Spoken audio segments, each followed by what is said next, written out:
Good evening, everybody. All the Financial Affairs Committee meeting to order. And we'll begin with a roll call. Start with you, Mr. Epps. Zachary Epps, present. Leah Mulhern, present. Charles Burdell Williams, present. Mia Blitzstein, present. Ross Whiting, present. Robin Murphy, present. Jen Lemon. Oh, sorry, Jen. That's okay. Go ahead. Pam Henry, present. And Dan Schultz, present. I will pass this over to Mr. Swigart, and we have a full agenda. Oh, Minutes. Minutes. Is there a motion to approve the minutes? So moved. Ms. Second. Blitzstein and Dr. Whiting. All in favor? Aye. Aye. The motion passes. Now I'll pass. Thank you, Dan. And thank you, Dr. Scriven, for sparing all of you to having to listen to me for the next hour. I just wanted to add one thing to the Facilities Committee meeting, and that was a shout out to Anthony Carter again. He was at the district all weekend working, making sure the schools were ready to open on one day. He's only been on the job 2 weeks. He's already very dedicated to the district. It has been a great addition. All right, so with that, I will start. Tonight we're going to look at the interim financial statements through the end of October, as well as some historical revenue collections at the local level. We'll take a look again at the Act 1 timeline, a quick look at enrollment, because building enrollment impacts building budgets, and that's where we always start the budget process. And then last, we'll talk about a few board action items for next week on the 19th, and one for this evening regarding the stadium and some other facilities issues at the school buildings. All right, first and foremost, the balance sheet through the end of October. Again, we're showing a strong cash position, which shows a healthy balance sheet. We're looking at revenue through the end of October of 107 million. This time last year, it was 99 million, and expenditures of 36.7 million versus 32.7 million at this time last year. And we will dig into those numbers a little more.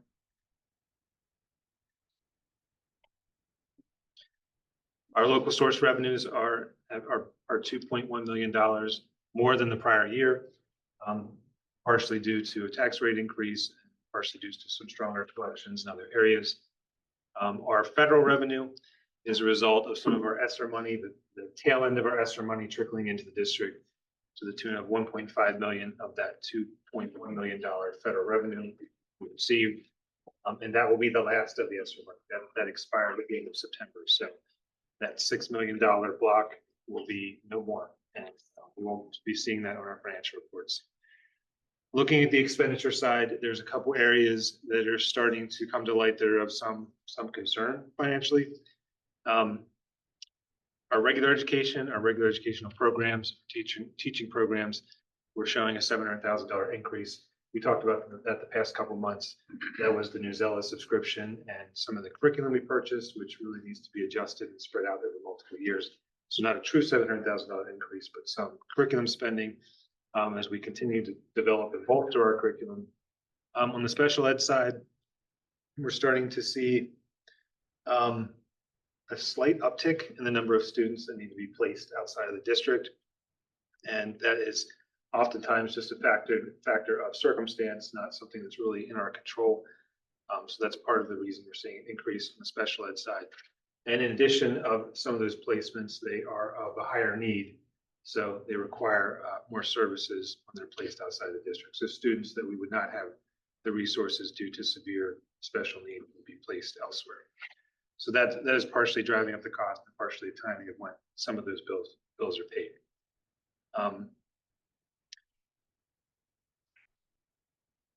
More on the operational side, we're showing an increase over the prior year. We had some semi-large projects.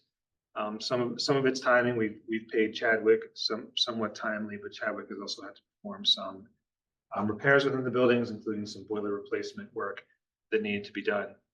And we also had some vacancies filled on the operations side, and we had several other medium-sized projects. They all seem to hit at once at the beginning of the year. So that's really driving up our operational costs, but that's somewhat in our control through the end of the year to cut back on some of those projects that we did over the summer. And part of the 894, there is work to open Epic. There was work on the HVAC units at Epic to get them back up to snuff so that they're operational for the school. Central services is our technology department. This is the last remnants of the ESSER spending that we have to submit for reimbursement. And then that should go away, and that should be more in line with what we see in prior years. And one item of note, this employee benefits line item, we had a large workers' comp payment this year, and that was due to some poor performance of our self-insured workers' comp fund over the past couple of years. Any questions on the balance sheet or the revenue and expenditures? Any more questions? Mr. Epps? Just clarity, the tuition that's paid for students outside of the district, like those are like the contracts that, like the apps contracts that we vote on, like those types of placements, or are you talking about? And any sort of placement you would vote on as a board. As you know, we educate every student within Shelton Township. So some of our special ed students that are of severe need, we are not able to educate in our facility. They need advanced help, advanced assistance. They get placed at those approved private schools. So they're state-sponsored special education programs and schools where they're placed. That's what you were referring to? Yes. Like those apps contract, okay, got it. I didn't realize that's where they land. I guess in my head, I thought they were like some legal line item, but No, right there in special ed, that's where it is. Right? Special ed, 1200, 500, which is the subcode for tuitions. That's all in the special ed. And I know that it represents students who are receiving the services they need. But from a financial perspective, do you look at it, because you said there's an uptick, so I imagine you're looking at that like disagged, what the costs are? And I look at how number of students and number of students placed from year to year. Yeah. How it relates to tuitions, and have a conversation with special ed about how we got to that place, what we can do but sometimes there's nothing we can do. If we have more students, we have more students. I mean, it goes up and down. Right. For sure. I don't think this trend is unique to any district. I think a lot of districts are seeing an uptick in tuitions and costs of services, just as there's been a large uptick in salaries over the past couple of years, wages over the past couple of years in those categories. Specifically, students being placed in private settings, other districts are So getting specifically to that, or just like, because I know like nationally, like there's an uptick in students who are receiving special services generally, Yes. but are you saying there's an uptick specifically around? I'm saying it's a national trend, and we're Yeah, following that national trend to a certain degree. And a lot of the paraprofessional services, paraprofessionals are high in demand, one of the fastest growing wage groups in the school district realm. And that's partially driving these tuition increases as well. Yeah, that's helpful. Thanks. Thank you, Mr. Epps. Any other board questions? Any questions from the community person or online?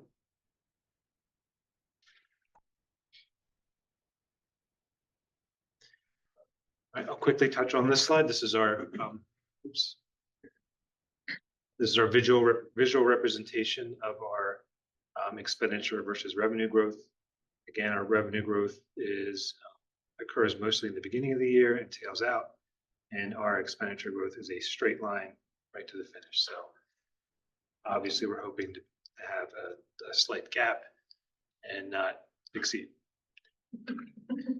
All right, so looking at some of our local revenues over the past couple of years, our real estate taxes, as you recall, we had a slight real estate tax increase going into this year. That is the reason why we have an increase in real estate tax collections. Our earned income tax collections are also more than the prior year, so that's a good sign of healthy wage growth within Cheltenham Township. Real estate transfer taxes continue to trend downward as they have over the past couple of years. We have high mortgage rates. We have inventory that's not moving in the real estate market, so that we would expect to continue to see that trend. And on the delinquent real estate tax collection side, we have a smaller balance which we're collecting from, which is a good sign and a sign of a strong populace. So that's not really an area of concern, but, from a cash flow standpoint. And earnings on investments, year over year, as you recall, the Fed rate keeps dropping slightly, 0.5 point this summer, 1/4 point last week. So we are seeing a slight drop in our interest income. I would anticipate, the expectation was this was going to slowly fade over the next couple of years, but I think a lot of those expectations are changing, and there's a lot of uncertainty under this particular category, which, 2 years ago, interest income was a couple $100,000 in terms of our revenue for our general fund. Last year it was 3.7 million of our general fund. So it's grown one of our higher revenue categories. So something obviously I'm paying attention to very closely because of the impact it has on the future. All right, any questions on this slide? Seeing none from the public. Yes. All right, next we are taking a look at enrollment. October 1st is the annual deadline to collect enrollment and submit it to the Department of Education. So now is the time to take a look at what that number was that we submitted to the Department of Education. If I overall would categorize Cheltenham School District's enrollment, I would say this is flat. This is a very flat enrollment, which is expected in a township that's been fully developed for a very long time. We see slight decreases in our enrollment, and that could be within the realm of normal fluctuation, but important to note that it's still trending downward over the past decade. Clarifying question. Could you say there aren't dates? The years are not. There's no label for the years. So which one is current year and which was?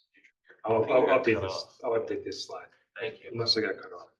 Okay, thank you. On There the you go. online version? You don't need to do all of them. We got What's the next? Thank you very much. So October 1st of each year, 24-25 school year, 23. Sorry about that. Oh, no problem. Hopefully I didn't cut it off on the next slide. So I thought looking at this, visually would help represent, what we would call oops, that was a horrible flat line I just drew. But what to demonstrate this is a very, very stagnant.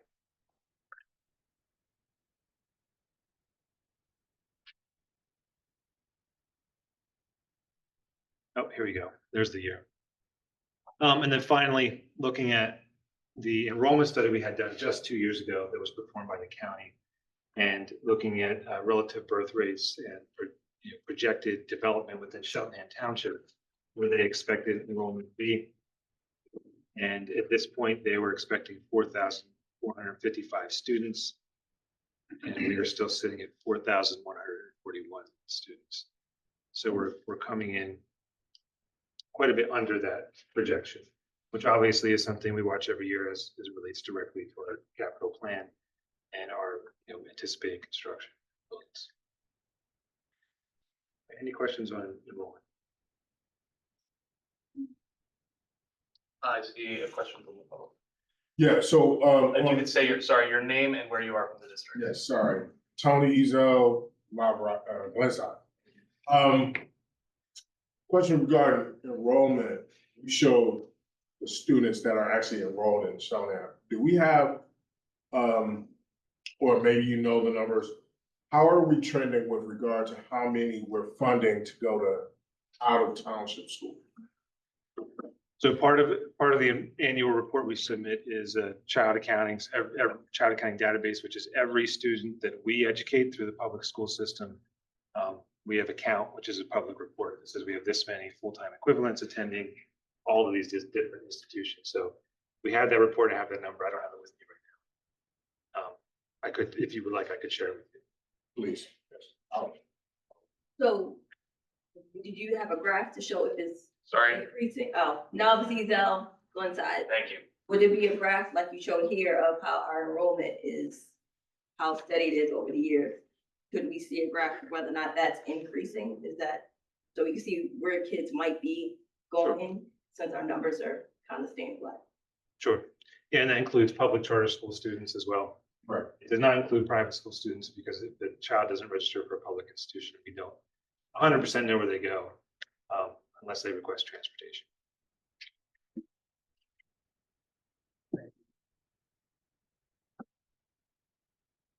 Any other questions on enrollment? Mr. Swagger, just to clarify, are you able to see if there are questions online from your end? Just want to make sure we're not accidentally. I would see a raised hand or Okay, great, thank you. or a comment in the chat, and there's nothing in it.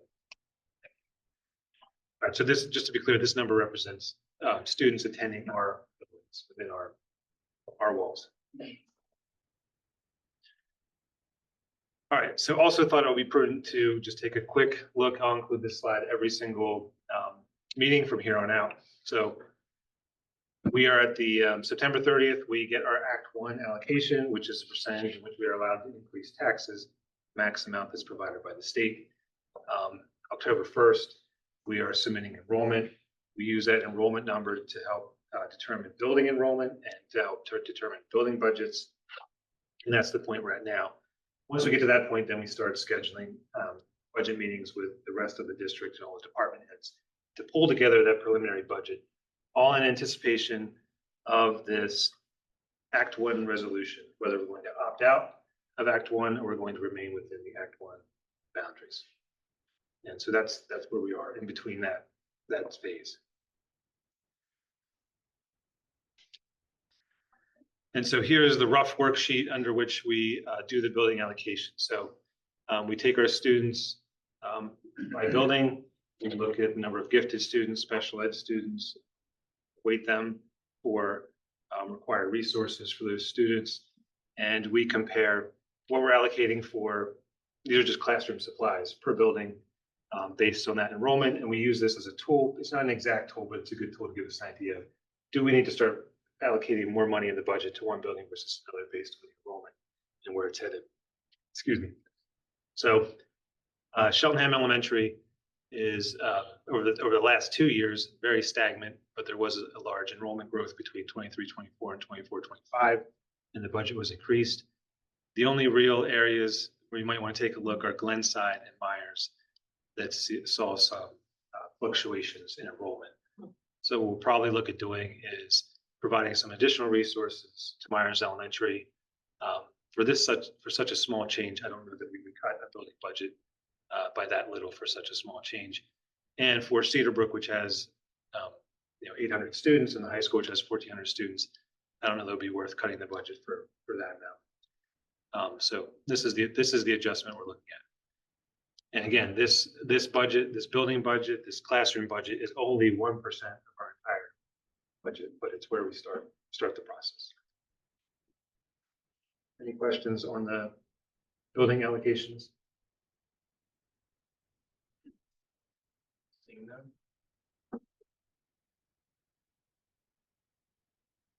Thanks. Ms. Lemon, yes. The question, because I can't ever remember, what is the percentage that salaries, contracted required salaries are of our budget? Is it like 70? Salaries, benefits, pension is like 7%. Thank you. Okay, I'm just trying to figure out how to formulate this question. In this chart on slide 13, you're still there.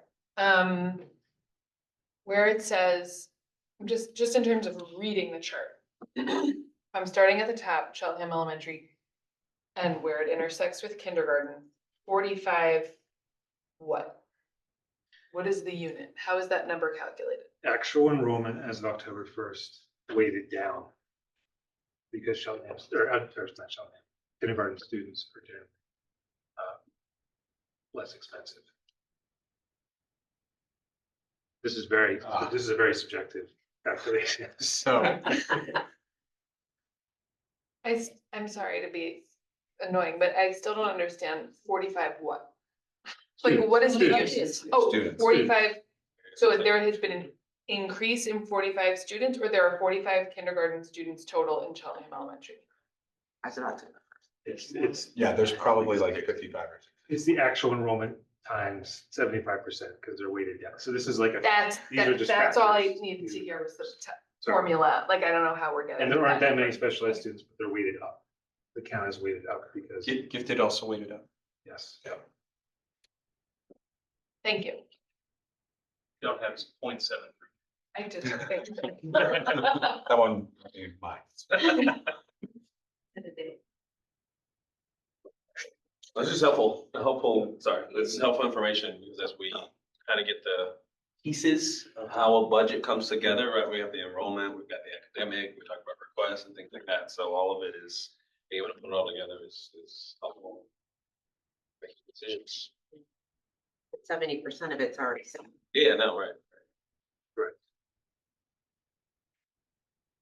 Thank you. I guess just for clarity as well, because at the macro level, the special, like, what we're looking at here, budget allocation and enrollment are for people who are actually in the building. Right, and so like the macro number we look at are for people who are in the building, but also people who are not in some of those buildings. So kind of those questions there, you're tracking both of those together, some places you're tracking them separately, but it's all being tracked accordingly, like, and it all funnels up into sound like that balance shift or something. Yeah. Thanks for your diligence. All right, no other questions on this schedule. We'll move on to board action items. All right, so last month we issued a request for proposal, request for a quote to procure a construction manager, which is a professional service. The construction manager specializes in construction methods, cheaper construction methods, efficiencies in schedule, and procurement. So they would be essential and they would be a partner in the stadium project and projects going forward. We issued the RFP for 3 weeks. We reviewed all the applications received with our team, our facilities team, and our business office team. We picked 3 candidates that we thought were the best of that group. Tomorrow, we're going to interview said candidates, meet again as a group, apply the responses, what we received to our criteria, and make a selection to approve for next month, or next week's agenda on the 19th. So that's our process for selecting a construction manager. And this particular group will also oversee day-to-day construction at the site, make sure contractors are following their plans across all categories, all prime categories, and report back to the board directly. This is an example of where the additional time is appreciated for your consideration. Just as we're going through this process, you know, in past, we weren't undertaking any capital improvement. And for any of you who have gone through it, it's, you know, always changing, always evolving. So it just gives us a little more flexibility to make sure that we're doing what we need to be. But this construction manager is huge, to be the intermediate to keep us on task, like everyone, not just us. I mean, the whole initiative. It's really, through my lens and past experience, kind of like a non-negotiable, to be quite honest. It makes sure all the checks and balances that need to be happening are happening with the fidelity in which I should. So I just wanted to add 2 cents. Thank you, Dr. Scriven. Any board questions or comments? We have more action items. Oh, go on. Sorry. All right, tonight, the special meeting after this meeting. So again, similar process. We pushed out a bid for bleachers for the high school stadium project to get the lowest price, obviously, and find the best mix of price and quality. The lowest bid we received for the bleacher system was $1 million, $1,048,000. And that is for the entire aluminum bleacher set on the home and visitor side, seating approximately 3,000 fans. And the lowest responding bidder was Keystone Sports Construction, which would just happen to be one of the 3 entities that KCBA was targeting and encouraging to participate in the project. Received some bids from entities outside of that core group, and they were considerably higher. So The reason approving it tonight versus next week is it's important to get in line as soon as possible, get a purchase order. We already know who we're going to award the bid to. It could be a difference if we wait a week to where we are in line to get delivery. So I figured let's not wait, let's do it tonight and let's move forward and make sure we're locking in our timetable. All right, the next piece of the stadium project that has to be procured before the entire project is bid is a transformer, an electric transformer. Already received 3 bids, but this isn't quite as time sensitive. It's roughly $38,000 and be ready for approval next week. And the final item was the Myers fire pump. The Myers fire pump is leaking and not performing the way it needs to. It's at the end of its useful life. So we issued a bid for its replacement. The winning bidder was A&S Sprinkler at $32,190. And that's for approval next week as well. Any questions on any of the bid items? Dr. White. The overall budget being $10 million, where does the $1 million bleachers fit in where you expected the budget to be around bleachers in particular? So we had a budget of $1,150,000 for bleachers. So it's a tad under. And that number was old. It was from last year. So we would anticipate some sort of CPI increase. So not a terrible result. Good. I just hope it all goes this way. It's all. Somebody knows. Appreciate that question. Mr. Burdell Williams. It's a practical question, but I guess I'm looking ahead at the actual invoice, if you will, that I think is, or the quote that was shared on the agenda for the next meeting. But just a question about the sizing of the stadium. Like, how do we land at that number? It seemed a little bit larger than I think where we were at some point in time. So just framing that. So we did a survey of the, well, not only did we do a survey of the entire county, we also looked at our in-game attendance, our graduation attendance, the use of the facility. Even at the number we chose, it's still less than a lot of our neighbors. A lot of our neighbors are 3,000 plus, right around that number. I think we came in at 2,900 approximately. So that puts it right in the ballpark realm of, comparable. Thank you. Appreciate that. Any other questions from the board? I had one clarifying question. You may have answered it and I missed. The project manager or the construction manager, is that expected to be a role that is just for the athletic stadium or for the full range of projects we're going to be pursuing? So I bid it on a unit price, so it could be extended upon, but the RFP was just for this project. So if you like the price, if you like the company, you can continue, or we can rebid it for the next project with a different entity if you don't like the individuals involved. That's wise. And I just want to thank you all for taking the initiative to have a construction manager. We know that timeline is important and efficiency is important, and also correctness is important. And I think this will serve all 3 of those things. Just to follow up to that question, is this a construction management company, or are we hiring a construction manager person?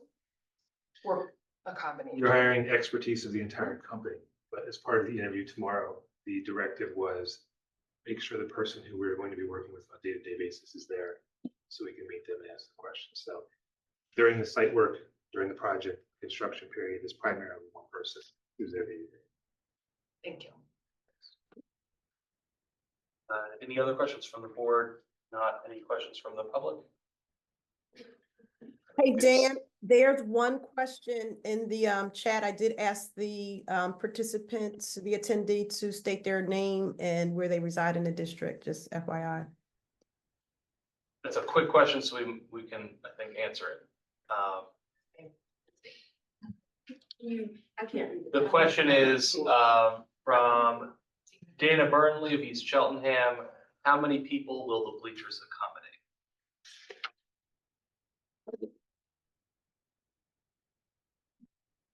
Answer is $29,000. approximately 2,900 Regularly. people. Yes. Right? Approximately 2,900. 0.75%, Oh. yeah. Or approximately 2,900. I think, as Mulhern pointed out, it could probably more than 4 kindergartens. Right, more children, more children. All right, that was it for online. Thank you, Ms. Henry. Oh, I saw actually, the- no, actually it's Deanna. If you go to the answer, but she has not responded. She has a hand raised, but she has not responded with her full name and where she resides in the district. Deanna, are you still online?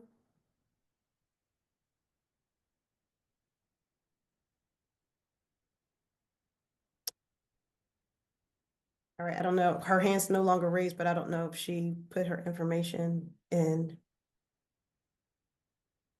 While that's, I will encourage whoever's online with a question, please either raise your hand or type in the Q&A your name and the question. Looks like that is. Great. Can you read that, Dan? I can read that. I see a question from Jeff B, which we can absolutely address. I don't understand if Deanna has asked a question so much as just said her name and where she lives. So Deanna, please feel free to raise your hand and you can verbally say your name and where you live along with your question. While that's being sorted though, I would like to address questions in the room, and then folks can, with questions online, we can queue them up and address them all at once rather than spotting them in. So just your name and where you reside. I'm Siobhan Cowan at Elkins Park. Thank you. Question, what's the capacity in the stadium currently that we have right now? As opposed to what we're gonna have? It's we're around 900.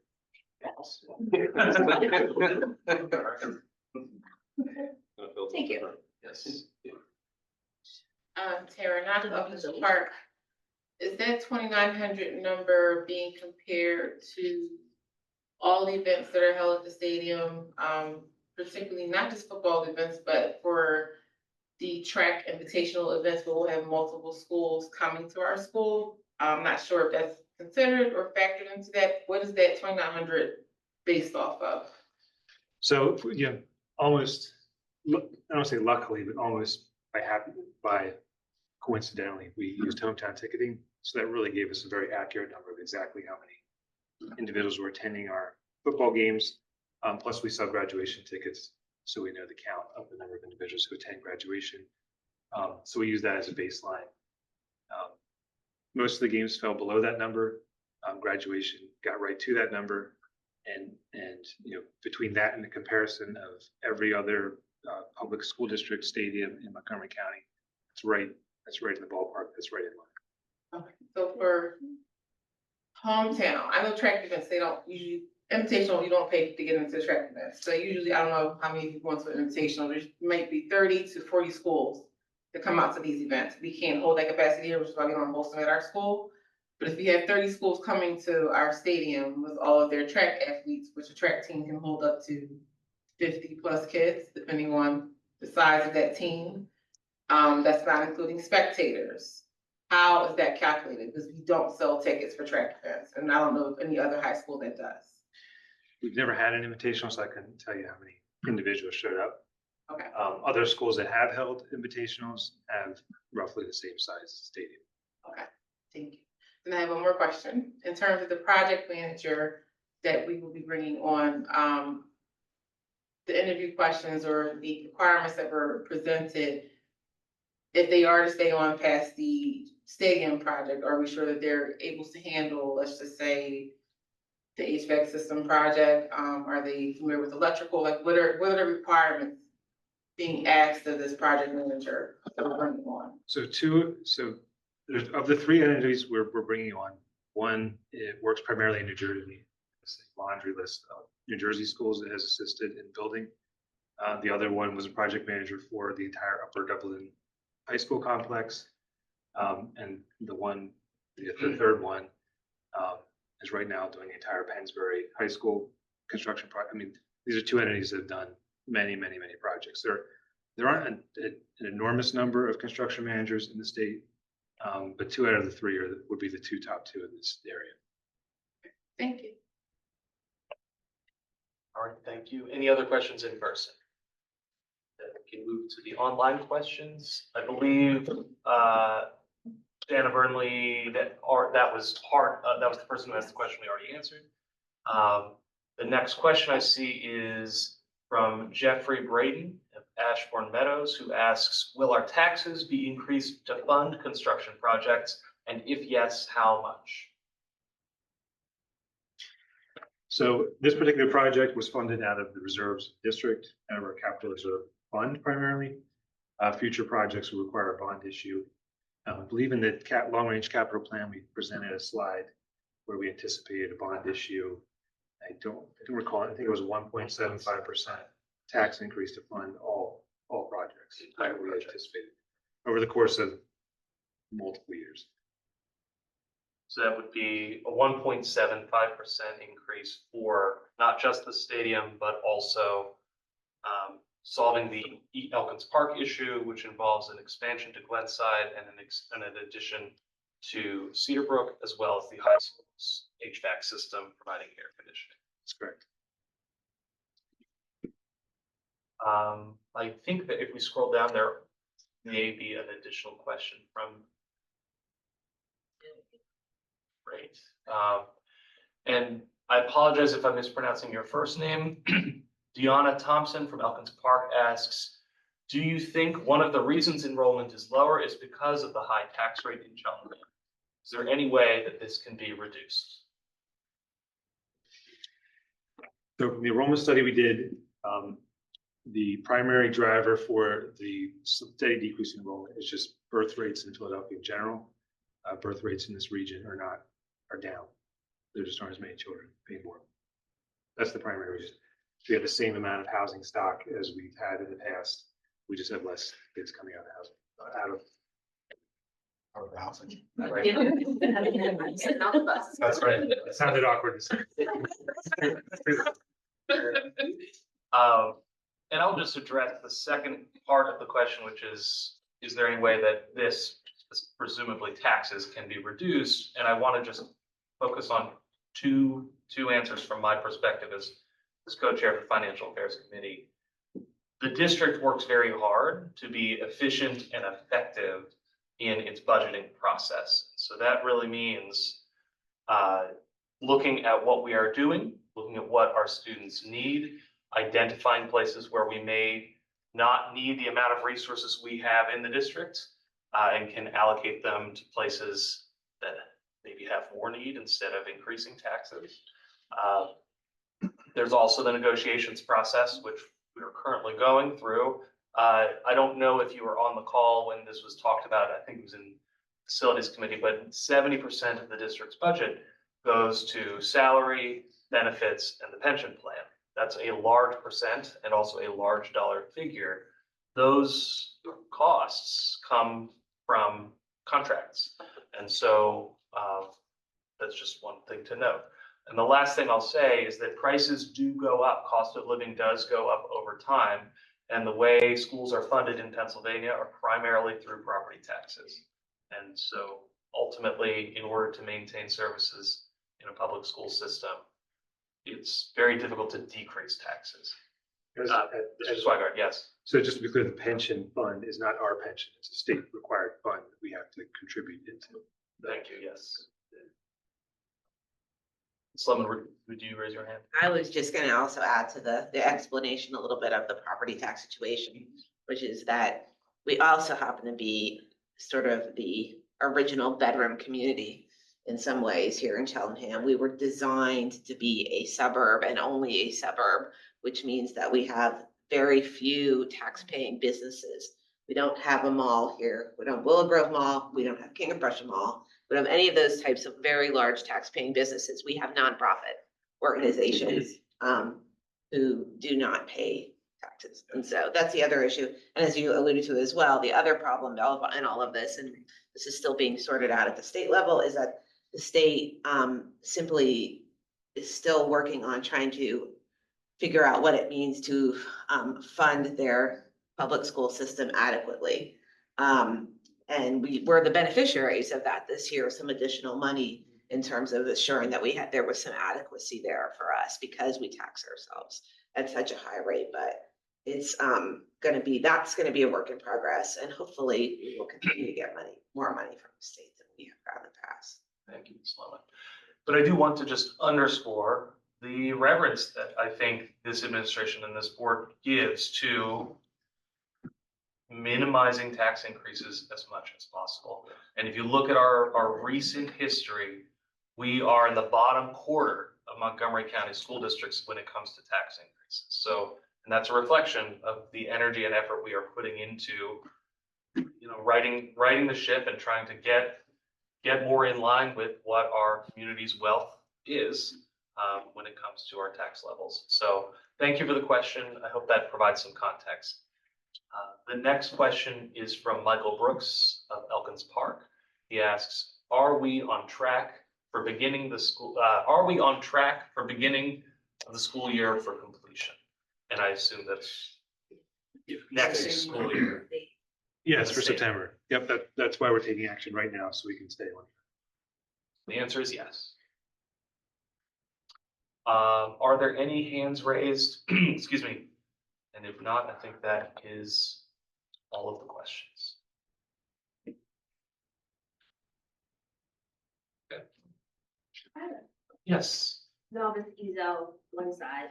You said we're in the bottom quarter of taxes, so. Tax increases. Increases. Okay. Yes. Thank you for the clarification. I'm sorry if I missed That asterisk. there was an Yes, asterisk. no, you didn't miss some breaking news. We're still at the top of the tax, but in terms of the increase, my point is, recent history is we're in velocity is the right direction, even if our, I believe. yeah. Yeah, several school districts, if I may add, because I'm on the Montgomery County Intermediate Unit Board, so all of the school districts participate in that. Several of the school districts in Montgomery County have increased their tax rate above the Act 1 index in the past several years, which means they've gone above what it's been. 5%. 5%, 4%. We've been at 1.1%. So we are trying to, those folks out there as well, trying very hard to sort of hold the line, because we live here too. And my, tax bill went up $200 a month as well. So, we get it. But thank you for asking that clarifying question. I'm not trying to spread misinformation. I'm trying to spread good information. Actually, the June meeting, we share that statistic. So we just take the tax rate today versus what it was 10 years ago for the entire county and compare, how quickly have things gone up. We're at the bottom of the past 20 years. So we started from a high point. And I'll say about construction, the capital plan, the goal of the capital plan is to cut square footage. Like at the end result of the capital plans, we will be reducing the amount of square footage we have to heat, clean, cool, because we're coming from a district that at one point had 2 middle schools, was a bigger district and had higher enrollment, and we haven't seen that for 20 years. So it's time to right size the district. At the end of the day, that's the goal. It's a reduction measure essentially. All right. I'll entertain a motion to adjourn. So moved. Mr. Verdell Williams, is there a second? Second. Ms. Mulhern, all in favor? Aye. Thank you.